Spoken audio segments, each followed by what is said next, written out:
الصحراء وسوس، ثقافة مختلفة، هوية واحدة، شعار الملتقى السنوي لقبيلة تركز بمنطقة معايت بجماعة درارقة بأكادير.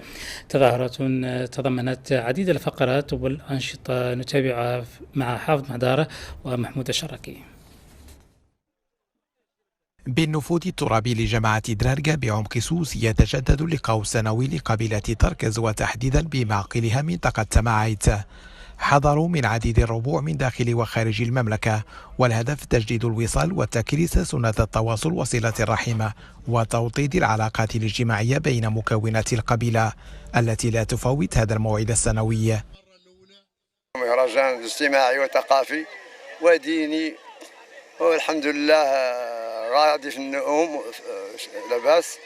والآن الحمد لله عندنا الزوار من كل منطقة، من جنوب الصحراء، من الدار البيضاء، من الرباط، من أكادير، من جميع المناطق، ورانا نرحبوا الضيوف ديالنا. التظاهرة الدينية من أجل الالتقاء والتعارف ومد الجسور بين أبناء قبيلة تركز، أبناء عمومتنا في المنطقة، والذين يتوافدون علينا من جميع أنحاء ربوع المملكة الشريفة. وبهذه المناسبة نجدد ولاءنا وإخلاصنا للسدة العالية بالله. جا رجلي من كل بلاصة، جا من عوينت لهنا، وجا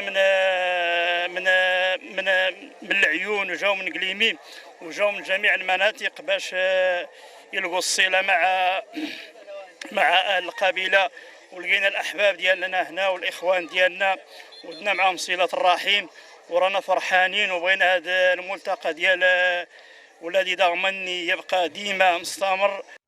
هذا اللقاء السنوي فرصة لتصدير برنامج احتفالي يتضمن عديد الفقرات الثقافية والاجتماعية، ما يضفي إشعاعا إضافيا على هذه البلدة القروية.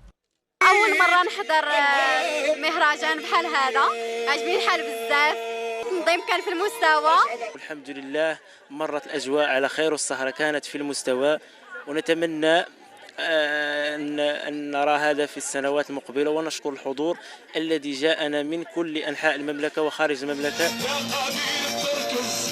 أماسي فنية ميزت فقرات هذا الملتقى السنوي، حيث أحيت فرق موسيقية حسانية سهرات فنية أمتعت الحضور الذي تفاعل مع مختلف الوصلات المقدمة.